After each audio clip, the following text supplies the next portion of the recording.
Hi friends, ఎప్పుడు చేసుకునే బజ్జీలాగా కాకుండా కొంచెం స్పైసీగా ఫ్లఫీగా ఉండేటట్టు అరటికాయ బజ్జీలు ఎలా చేసుకోవాలో చూద్దాం.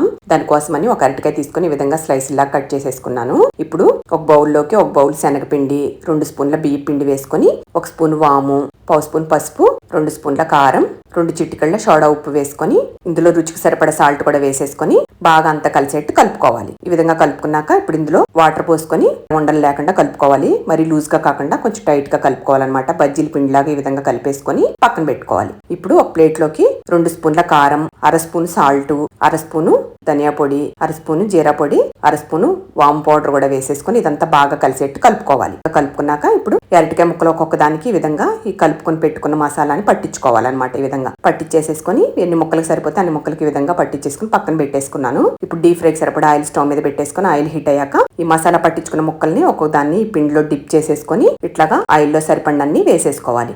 ఒకవైపు వేగాక ఇంకో వైపుకి ఈ విధంగా ఫ్లిప్ చేసుకోవాలి. గోల్డెన్ బ్రౌన్ కలర్ వచ్చేదాకా వేయించుకొని టిష్యూ పేపర్ వేసిన ప్లేట్ లోకి తీసేసుకోవాలి. ఇప్పుడు మసాలా పట్టించుకోకుండా కొన్ని ముక్కలు ఉన్నాయి కదండి, అవి కూడా వేసేసుకుంటున్నాను. మసాలా పట్టించుకునే పెద్దోళ్ళకి ఇష్టంగా తింటారు. ఇప్పుడు పిల్లల కోసం అనమాట ఇవి.